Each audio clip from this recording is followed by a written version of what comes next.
Infos Rewmi nag ni mu koy defee ci entretien yi nga xam ne si dina ko am ak yéen tey moo ñu andi fii ci Cambérène ñu seet si Serigne Babacar Fall di Mbaye Fall ngeen xam ko. Mbaye Fall ñu ngi lay nuyu di am mbégte di la dalal ci Infos Rewmi. ñu ngi leen di fay di leen gërëm di leen sant ci ñëw bi di ñaan yàlla suñu waxtaan wi moo am solo. kan mooy Mbaye Fall ak parcours am li mu jot a def tey sa présentation lan lay doon. waaw Mbaye Fall de doomu Cambérène la. nekk taalibi Seydina Imaamul Mahdi imaamu kulli imaamu Aramayni am yaru Cambérène mooy da ngay am fayda am jom ci loolu ñu nekk dal fi école Cambérène génn fi liggéey am suñu diplôme comptable génn fi nekk à la BNDES à 25 ans ñu nekk fa chef comptable yàlla def ñu affecté ñu à Paris à 29 ans ñu nekk fa sous-directeur d'une banque. am suñu lijaas yi yëpp ci gën a kaw ci affaire banque liggéey fa 6 ans dellu si créer ay entreprise pour mën a aujourd'hui jàppale Sénégal ci seen développement. entreprise yooyu nga ubbi yan lañ ci mën a jàpp pour l'instant. waaw bi ñu jëkkoo bi muy technologie 2000 parce que dañoo gis ni tubaab bi ni ñu rey woon dafa bari te ba mu fa nekkee ay tubaab yu bari maa doon nekk seen chef. alors j'ai mën ni attends mais qu'est-ce qui se passe ñun bu ñu ñëpp tubaab yi mën nañu noot. te bu ñu demee bon leen chef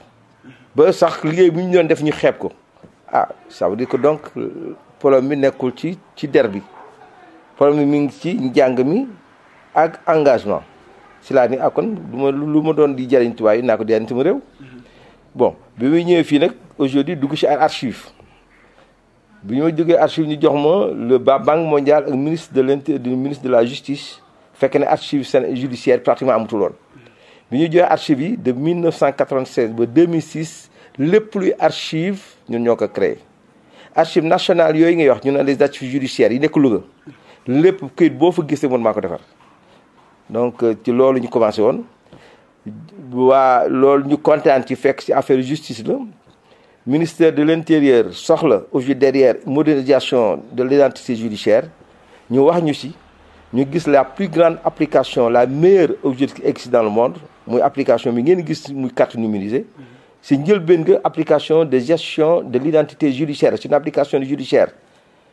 bu ñu ñëwee ba 2000 nag Ablaye Wade moo soxla woon rek ñu def ci élection yi moo tax ñu transformer ko mu nekk aujourd'hui les élections avec les cartes numérisées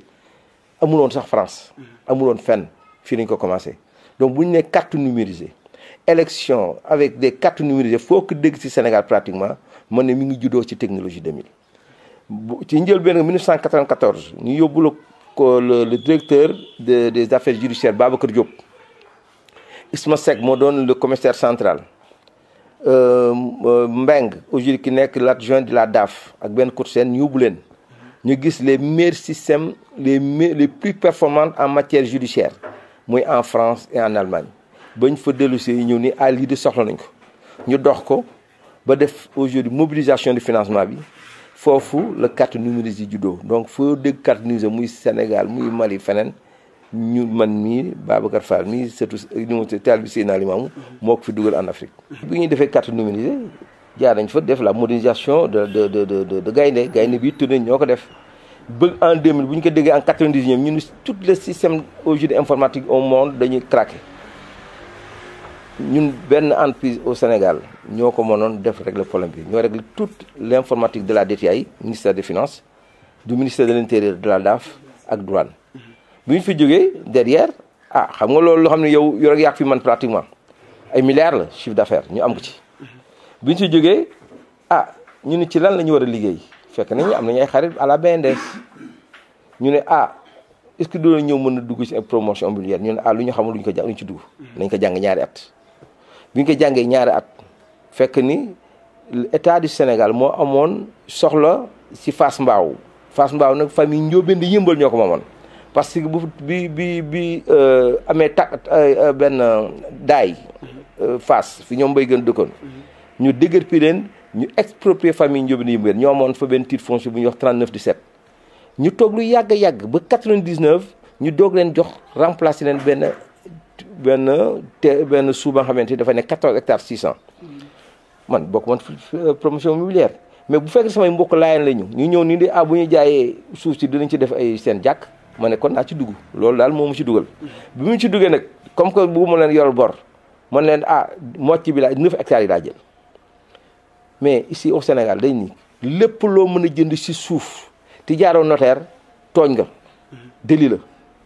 la ma dem ci notaire maître Boubacar Seck ma jënd terrain bi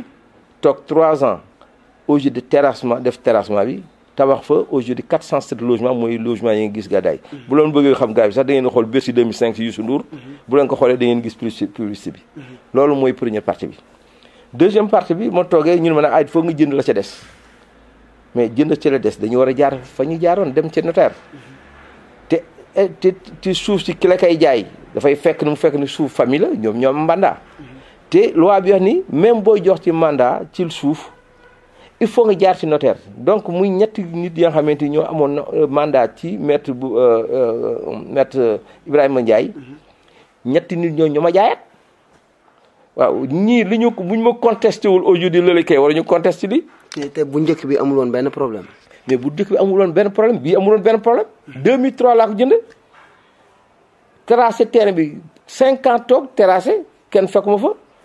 ay tool la woon ma fol bërim tool yi mais comme que dama amoon terminé woon bëri may xaar amul woon benn problème te amul sax problème amul benn problème ak benn famille Ndiobène de Yeumbeul amul c'est-à-dire aujourd'hui bu ma jëndee terrain en 2003 ñu ne nag même notaire bu defee acte de notaire mënul def leneen lu dul jébbal ko aujourd'hui le conservateur moom mooy gérer dafa am benn livre foo ba nga xamante ni avant mu ci bind këyit dafay jox président tribunal mu paraphé këyit yëpp pour que moom sax kii bi conservateur mu bañ a am triche bu fekkee ne am na problème juge bi dafa dem jëlaat carnet bi xool li mu paraphé yëpp mu xool mbindee est-ce que am na ay rature ak yooyu mooy ce qu'on appelle le livre foncier kooku c'est le décret de 1932 moo xam ne moo doon applicable au Sénégal moo koy def léegi décret boobu dafa am le décret 2011 moo ko indi boo demee ci aujourd'hui ñu buñ ko inscrire ba pare soxla taalu beneen kayit rek nga soxla benn kayit mooy ce qu'on appelle l'état de droit réel mooy kooku buñ la ko joxee mooy lépp luy résumé nit kii suuf si tey jii kii moo ko yor mooy moo ko moom wala moo ci am bàyyi mais kooku jot naa ko ba pare depuis 2003 may fay 9 780 000 si terrain boobu bu ma yeexee tuuti sax aujourd'hui derrière ñu jox ma pénalité te état bu nemee ba bëgg ma xoj parce que dama am ay retard impôt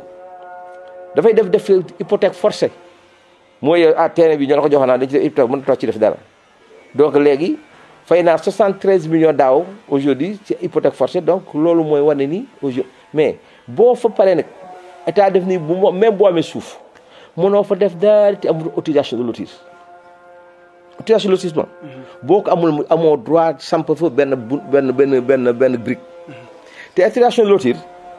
fukki service dinañ ko viser service boo dem mu ne andi kër yi andi si këyitu kër Senelec dina ko viser parce que il faut mon plan de l'édification S2 dina ko viser parce que il faut mu addition d'eau service des transports dina ko viser parce que route yi fu muy jaar nga dem service d'hygiène dinañu viser nga dem aujourd'hui cadastre mu viser pour xam ni yow jëloo centimètre par rapport ak la muy rëddoon borne yi nga dem domaine mu vérifier ni man maa la jox baay bi wala am nga fi titre foncier nga dem urbanisme ñu xool aujourd'hui plan bii ngay war a def aujourd'hui derrière ñun te plan boobu autorisation de lotir c'est ministère de l'urbanisme moo koy joxe mais boo demee ma jox ko koy jot ko ça veut dire que tu as tous tes papiers donc loolu daal la demee muy terrain moo xam ne jënd na ko en 2003 sama kër yëpp ngi fi li ci problème bi kay man mii ngeen di interview wu man waroon sama yoon nekkatu ci woon sax mais dañ dégg ni coow dafa bari te fan yi sax gis nañ nga def benn déclaration lu waraloon nga def déclaration bu fekkee coow amu fa woon waaw en fait coow lu fi am mooy bu fekkee ni ay nit man ak yow wala keneen ay fukki nit du kenn ñoom ñaar ku nekk ñëw nga fekkat suuf si nga rëdd di jaay gis nga boo demee ci code de l'urbanisme ma jox la benn fidélité mooy état bi mu dem ba soxla suuf si soxla na ko gis nga ndox mi nekk caaro yu piqué nag yëpp pour mu jàll ñuy yóbbu ko ci géej il faut mu jaar see kër bu fa jàllee le ministère président de la République ci boppam mooy def décret d'expropriation ça c'est la loi 76-66 mu ne la yow fi nga nekk soxla naa ko bi ma ko soxlaa nag dinaa la ko fay ci xaalis xam nga ñaata la ñuy fay gàddaay li état bi lu mu doon nar a fay 100 000 francs par mètre carré c'est-à-dire terrain mu nekk 15 millions mais décret bi président soxla di suuf mu ñëw ni ma damay nangu suuf naa la jox 100 000 francs mais moo tax suuf maa ko moom te këyit baa ngi fi ko du preuve këyit gi nga xamante ni bi may jënd suuf si parce que boo jënd suuf il faut nga enregistrer ko da ngay fay droit d'enregistrement domaine mais këyit gaa ngi fi on a payé 16 millions 800 000 mais kiy jaay ci këyit gi dafay fay ce qu'on appelle taxe pour la plus-value kuy jaay suuf rek boo dem ñu kas gi ñun suñu wàllu ñun état bi ñaata la famille Ndiobène dañu bëgg fay ñuy 13 millions 182 000 aujourd'hui ci titre boobu aujourd'hui moo nekk domaine di ma fayloo aujourd'hui mais góor gi mais ban problème moo fi mën a am lu dul boo jëlee suufu jàmbur ba pare rek am laa miñ buñ jógee nga dem ci télévision di yuuxu tel mais donc léegi mais ba loolu amee lu may def damay porte plainte mais nag ci moon taxaw aussi der ñu tabax may toj wala may kii dama na gestion républicaine foofu am na ñu fa jot a tabax tabax nañ fa mais ay 100 maisons à peu près te ay 3 ñoti fondation parce que bu ñu demee ba war a toj dafa am service ba nga xamante état yi moo ko fi teg ñu tudd la DSCOS service ay gendarme yi nga xamante ni dañ leen mettre à disposition du ministère de l'urbanisme loolu ngeen noté ko bu baax parce que moom la nit ñi xamul DSCOS ñu ne que ni ñuy yàq suuf si bari na te boo porté plainte bi yenn saa yi dans 7 ans wala 8 ans lay génn dina fekk nit ñi tabax nañ ba pare kenn dootu ko mën toj ñu ne kon léegi loolu dafa jeex DSCOS la ñuy jox yow pouvoir nga am mooy à chaque fois ñu toj fa xam ne dul yoon le chef de service départemental de l'urbanisme c'est la loi 2008 qui a instauré le code de l'urbanisme et le décret d'application 2009-1450 ñu ni kon créé nañu benn service bu bees mais service bu bees boobu DSCOS la ay gendarme lañu bien que ministère de l'urbanisme moo leen yor amuñu droit def dem fedd def fa dara lu dul dañuy jot au jour de l'utilisation du haut commandant de la gendarmerie parce que mooy seen chef hiérarchique ay militaires lañu ça c'est l'article 4 du décret 2007 qui a instauré la DSCOS mais DSCOS moom avant muy def intervention il faut que ministère de l'urbanisme ka nga xam ne mooy yor urbanisme ci gox ba muy le chef de service départemental mooy ànd ak moom ñu constaté kooku c'est l'article 80 de la loi 2008 ni ko ne da ngay dem constaté boo constaté nga def benn procès verbal boo defee procès verbal ba pare nga dem ña fa toj nga leen fi ngeen toj amu leen autorisation moom leen ko toj leen kër yi ngeen delloo ko suuf si ni mu meloon loolu mooy loi bi mais bu fekkee ni defoo ko l'article 86 noté leen ko baax de bu leen pare ngeen vérifier ko de la loi 2008 mu ne comme que aujourd'hui defuñu ko yow DSCOS soxla woo ordonnance juge soxla woo kenn loi bi moo la jox yow pouvoir foo fekk la nga xamante ni tabax lañu ko ci yoon tojal waaw li ñuy laaj kay mooy DSCOS est-ce que ba muy toj jaar na ci ma ne waaw parce que chef de service de l'urbanisme mu kii Alioune Diallo mooy chef de service départemental de Pikine moo def constat bi ànd ak DSCOS ñu respecte loi bi def la procédure de sommation bi ñu defee sommation yi ñu fekk fi nit ñi parce que ñoom dimanche la ñuy liggéey ak guddi ñu doon tabax waaw boo paree mu àndoon këyit yi chef de service bind préfet parce que préfet rek moo am sañ-sañ ci département andi fa aujourd'hui l'autorité aujourd'hui andi fa sécurité préfet rek moo ko man parce que moo fa toogal président puis moo fa toogal ñëpp bi mu bindee préfet ni ko préfet de am na ñuy toj léegi nag il faut nga toj parce que loi bi loolu la wax waaw mais man service de l'urbanisme de Pikine bu ma soñoon de yow ñu dem wuti ordonnance juge avant toj dafa juger rek parce que bu ñu nee juger rek il y a deux choix mais bi chef de service de l'urbanisme de Pikine bind DSCOS ni ko kon DSCOS tojal waaw mais bu ma soñoon li chef de service de l'urbanisme de Pikine def nga def ko nga wuti ordonnance juge mais DSCOS ni man lu may doy ordonnance dinaa toj waaw mais DSCOS boo fa demee ay 10 gendarmes lañ ñu ni kon bala ñoo toj parce que comme que aujourd'hui mais avant ñuy dem service de l'urbanisme ci boppam def na constat il fait un procès verbal pour dire lan nag moo fa nekk moom bind procès verbal ni fa ay quelques 100 maisons la fekk mais ñett rek lañ ci tabax ci li yëpp ay fondation la procès verbal baa ngi fi donc bi ko defee aujourd'hui DSCOS ni kon man il faut mu wut renfort ñu wuti renfort dem wut le haut commandant de la gendarmerie mu jëndee leen 50 gendarmes waaye ñu ne man nag man amoo moyen man Descos yow boo bëggee jot sa suuf jox ñu ay engins man ma dem luy ay but loolu lañ ma toppee tribunal nee na man damaa jàppale au jeu des hommes de loi citoyen bu nekk loi bu jëmee di doxal yoon da nga kaa war a jàppale beneen yoon ak fukki yoon lu dul sama yoon sax man nga xam ne du sama alal homme de loi fu ma demandé au jeu dinaa ko porte naa ko jox des moyens loolu laa def. est-ce que tey xaaroon nga ci lii ci Sénégal koo xam ne si tey ñëw nga pour ni nga ko waxee pour bëgg a jàppale askanu Sénégal bàyyi si lu bëree bëri ngir ñëw ci Sénégal est-ce que bu amaatoon cité bu mel nii tey buñ ne Babacar Fall mën nañ yaakaar mu dugg ci. génn naa ci xam nga dama génn ci. ma waxuma ko de le down business dafa am 10 points benn bi mooy sur la sécurisation de l'investissement képp kuy investir muy Sénégal yi muy ku mu nekk. dafay xalaat ni fu mu dem mu am investissement investir loi bi dina ko jàppale ba aujourd'hui li mu investir du na saxaay terrain boo jënd depuis 2003 chaque année état fait le 9 780 000 nga toog aujourd'hui ba tey mënoo ko jëfandikoo lu dul ña nga xamante ni li may wax di loolu lañu mas a def depuis ñaar fukki at aujourd'hui loolu mooy seen métier mais nag dama naa ni Ablaye Wade moom moo tooñ nit ñi Ablaye Wade gis nga lii may arrivé mën naa ni Ablaye Wade la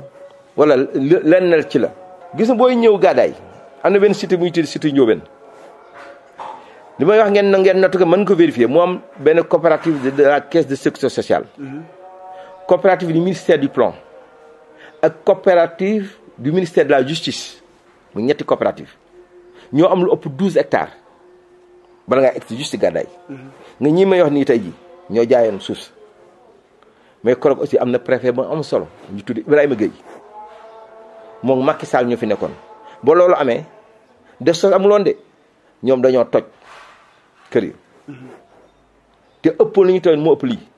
ñaka jaayoon tey ji ñu si bari def nañ leen plainte ñu ngi leen yoon ngi leen topp ñu ne comme que ñun ay politiciens lañu parce que ëpp ay politiciens lañu ñu ne nañ ko tuddee cité Viviane Wade boo demee gàddaay am na cité Viviane Wade ñun bu ñu defee cité Viviane Wade bu ñu demee ci paa bi et puis xam nga Ablaye Wade il est très généreux moo bëggul kenn ko mer mu ne garaawul naa leen jox 7 hectares li may wax mën ko vérifier dama la gis le président de la coopérative de caisse sociale ministre de la justice et ministre du plan Ablaye jox leen 7 hectares Tivaouane Peulh waaw ñu ne kon neex na stratégie ngoog foo fekkati terrain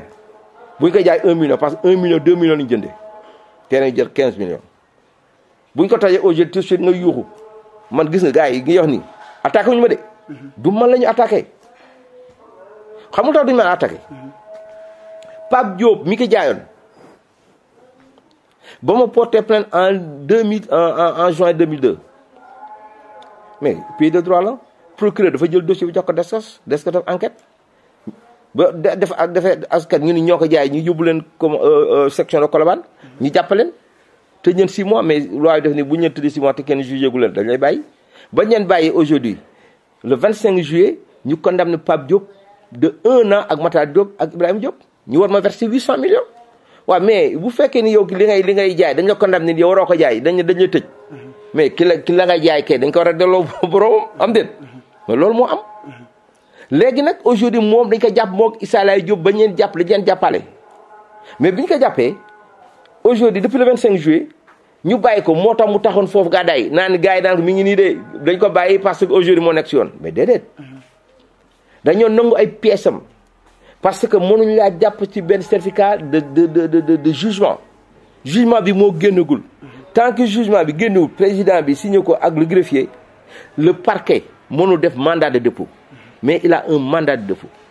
léegi nag ñiy yuuxu naan Mbaye Fall ay fraudeur la ainsi de suite mais xanaa Sénégal xanaa xamuñu loi Sénégal li ñu bëggee suuf xamuñu ku ñuy papier lu ñuy fraudé ñàkk fraudé ak kër gu nekk yow bu la neexoon tey jii nga dem président nga taxaw palais présidentiel nga ñuy bind ci 7 avenue nu tuuti de la République wala nga dem kër bu la neex avenue Roume wala avenue Roosevelt foo dem nga jël numéro bi nga dem ci conservateur gën a ko conservateur dama bëgg a xam këyit gi kan moo ko moom ak fu mu jaar yëpp est-ce que am na hypothèque yëpp 800 francs ngay fay conservateur jox la état de droit réel dañ ko fraude ñàkk fraude ku ko moom du wax ji may wax du wax dañuy wax kenn rek ci Sénégal du juge du président du ministre du maire moo am sañ-sañ ni kii suuf si telle personne moo ko moom mooy le conservateur de la protection foncière. Babacar Fall dañuy des ginnaaw loolu ci wax nga léegi wàllum immobilier moom bu ñu ci doon dugalaat doo ci dugaat mais tey est-ce que xaar nañ la tey surtout yaa ngi fii ci Cambérène nga xaw a yëngu tuuti ci wàllu mel ne wàllu maire wala yooyu est-ce que loolu mën nañ ko xaar tey ci Babacar Fall. waaw en tout cas ci élection yi passé bon jàppale na APR. président Macky Sall. président Macky Sall parce que te rëccuwuma ko nag. rëccuwuma ko parce que kon mën nañ jàpp ne APR nga bokk. bokkuma APR mais toog naa ak moom ci la nga xamante ni laa yéen yëpp moom doon ñaan mu defaraat résidence du xalif. defar na ko ba xam ne foog naa ne résidence bii mu defar amul résidence bu ëpp bu toll nii bu dul présidentielle te sax ndax ak sa présidentielle au jeu ëpp na ko. mën nañ ko confier. mais ku fa jaar au jeu xam ne UG liggéey bi jaar na yoon. parce que du sama entreprise bi technologie moo ko def mais c'est beneen entreprise moom muy technique construction boobu mu ngay gis moo defar bâtiment yi nekk technologie de fële gàdda ci gàdda yëpp boo demee mosquée de Bopp bu Tukulóor yi minaare boobu ngay gis bu mag bu amay rond boobu man maa ko defar donc boo gisee jàkk yi nii ñu ñoo di ci kër di man maa ko defar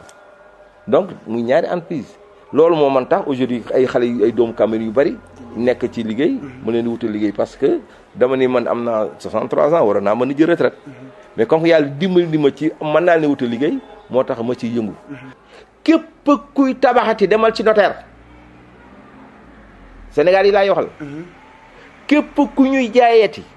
bala ngaa jënd demal ci conservateur mu jox la état de droit réel mooy ni la suuf si kii moo ko moom boo ko deful aujourd'hui loolu la ci fekk yow la te boo demee bu la ko joxee bul jënd kenn war nga jox dërëm tant que demoo ci notaire te bu la notaire joxe ci këyit nga la gars yi na nga fexe nag aujourd'hui ba mu def ko inscrire ko parce que bu fekkee am erreur def na toog lu yàgg defu ko maanaam responsabilité am mais tant que kenn inscrire ko ci livre foncier bi bu ko defee nag livre foncier bi c'est définitif bu ko defee loo woomee boo sànni nga sa xaalis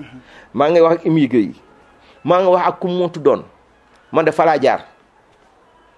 moo tax gars yi neen damay frauder aujourd'hui et puis li ci gën a neex parce que amuñu benn buntu bu ñuy jaar lu dul ni kon nag la ñuy inscrit ci livre foncier ba parce que am na ba pare wax naa la il faut ñu wane ni conservateur bi daf ko trafiqué xam maa ngi constat dafa am responsabilité tant que ñoom mënuñoo wax ni conservateur bi lu mu bind dafa fraudé maa ngi sama état de droit réel parce que mënuñu ko dindi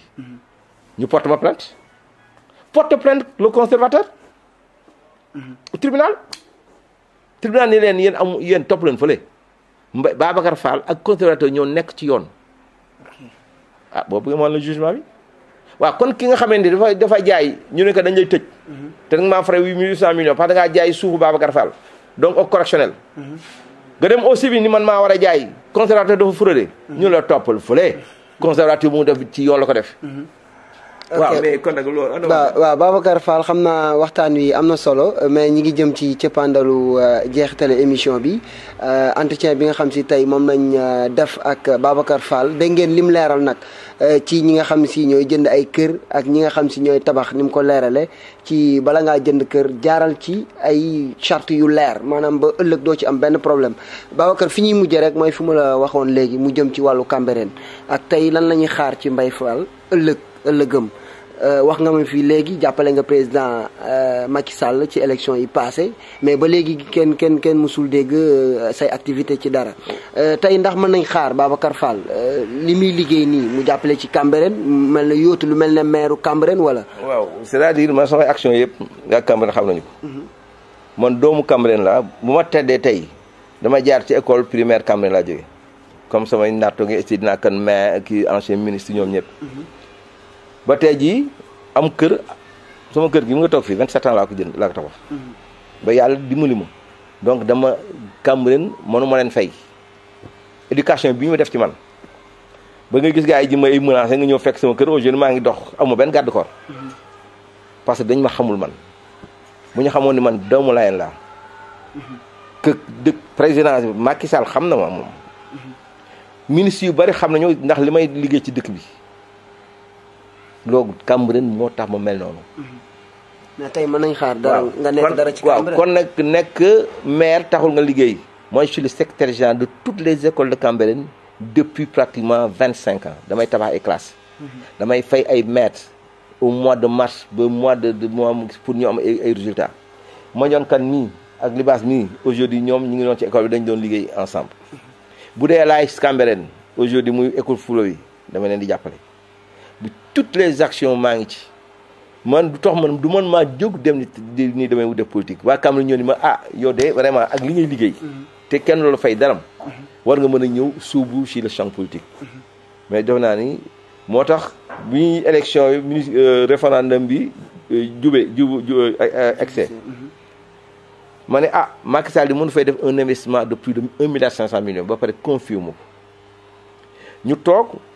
mu ne ma Babacar je vais profiter de la VDN pour faire de la voirie plus de 25 kilomètres man la ko wax Moustapha Diakhaté nga toog Youssou Ndour nga toog te kooku demandé ma ko mais ma ne ko nag dañu bëgg aussi nga terminer xabru Seydina Issa mu dinaa ko def mu acheté gam ni ma man Macky Sall lu may wax damaa koy def tooguñu 1 mois mu confirmer liggéey bi man maa ko yor gis ngeen liggéey bi donc war naa ko mën a jàppale mu ndax ci référendum bi ñu jàppale ko gi def benn mouvement bu ñu tuddee boora liggéey Cambérène ñu ngi nii man ak Libaas Jong mouvement boobu siiwagul de Babacar. waaw en fait def nañu ci ay mouvement ba élection ministre élection référendum bi lui la emporté sur tous les bureaux de vote Cambérène alors que bu ñuy dem ci municipal bi taxawu Dakar moo gagné mais boo boolee ñaari liste yi APR yi parce que y avait dissidence aujourd'hui ñoo doon gagné donc je suis encore sur le champ social sur l'investissement aujourd'hui à tous les niveaux mais pour le moment je ne pense pas encore faire de la politique mais dans tous les cas j'ai une obligation de soutenir le président Macky Sall compte tenu de tous les investissements qu'il a fait et qu'il compte faire à Cambérène. mais mouvement bi mën na dem. waaw mouvement bi nag moom. nga nekk seen ginnaaw. waaw mouvement bi sax du ma nekk seen ginnaaw sax may ànd ak ñoom. waaw dafa am lu tax demul ba jëru son essor. mooy problème yi ma jàkkoonteel. booy gars yi fa lay jël sama terrain ba pare ni dañ may rey Sénégal moo neex quoi waaw et puis derrière. en fait ak tous les autres engagements que je suis en train de vouloir remplir qui fait derrière que la politique daal je préfère le laisser aux politiciens. Babacar xam naa waxtaan bi bëgguñu woon mu jeexe fii sax ndax yi ngay leeral romb nañ sax waxtu yu ñu waroon tëj émission bi mais ponk yi li nga ci doon leeral moo am solo surtout ñiy seetaan ak ñi nga xam si xëy na bëgg nañ jël seen xaalis di ko dugal ci wàllum suuf li nga ciy leeral am na solo xam naa rek waxtaan bi jeex na du ñàkk ci beneen jataay daañu ñëwaat ci yeneen point yoo xam si di nga ko gën a leeralaat ci li nga xam si moom moo di waxtaan wi ñu ngi koy jaajëfal bu baax di rafetlu bu baax a baax invitation bi maanaam nangul bi ñu nangul ñu waxtaan ak yow di la sant bu baax xam naa di jox tamit mbokki internet yi beneen daje waaye tamit beneen entretien ci ni ñu koy defee saa su ne di gërëm tamit ñi ñuy seetaan ci Amérique États-Unis fépp rek ak ci Italie Espagne ñoom ñëpp ñuy seetaan ñi ngi leen di gërëm bu baax defe naa dégg ngeen li Babacar Fall wax ci li nga xam si moo jëm wàllu suuf yi surtout nag yéen ñi nekk bitim réew